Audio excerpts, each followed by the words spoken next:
ലൈഫിന് മരണമണി മുഴങ്ങുമ്പോൾ ഭൂമിയിൽ ഒരിടത്തും ഒരു ഭരണാധികാരിയും ഒരു ഭരണകൂടവും പാവപ്പെട്ടവർക്ക് 6 ലക്ഷം വീടുകൾ നൽകിയിട്ടില്ല ഇതുവരെ. എന്നാൽ കേരളത്തിലെ LDF സർക്കാർ അത് നൽകി നമുക്ക് കാണിച്ചു തന്നു. 6,09,514 വീടുകൾ.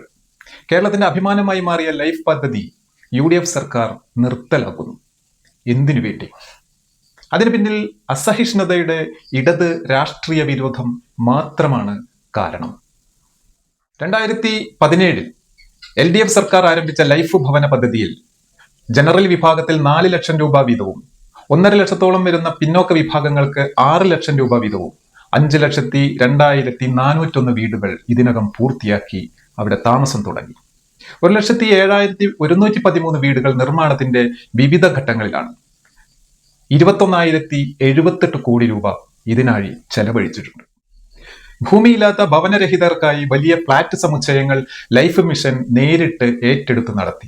ദരിദ്രർക്ക് വീട് വേഗത്തിൽ ഉറപ്പാക്കുന്നതിലും വലിയ ഭവന സമുച്ചയങ്ങൾ നിർമ്മിക്കുന്നതിലും ലൈഫ് മിഷൻ വിജയകരമായ ഒരു മോഡൽ ആയിരുന്നു. കേരളത്തിന്റെ പുതിയ മുഖ്യമന്ത്രി VD സതീശൻ പ്രതിപക്ഷ നേതാവായിരിക്കുമ്പോൾ തന്നെ ലൈഫ് പദ്ധതി നിർത്തലാക്കുമെന്ന് പ്രഖ്യാപിച്ചിരുന്നു. അധികാരത്തിലെത്തിയപ്പോൾ ആദ്യം തന്നെ അത് നിറവേറ്റുന്നു. ലൈഫ് പദ്ധതി പൊളിച്ചെടുക്കുകയാണ്. പുതിയ ബജറ്റിൽ ലൈഫിനെ പറ്റി ഒന്നുമില്ല. ഭാഗികമായി ഫണ്ട് ലഭിക്കുകയും നിർമ്മാണം നടന്നുകൊണ്ടിരിക്കുകയും ചെയ്യുന്ന വീടുകളുടെ ഗതി ഇനി എന്താകുമോ ആവും. ലൈഫ് പദ്ധതി തുടരുന്നത് ഇടതുപക്ഷത്തിനാണ് ഗുണം ചെയ്യുക എന്ന് അവർ ഭയക്കുന്നു.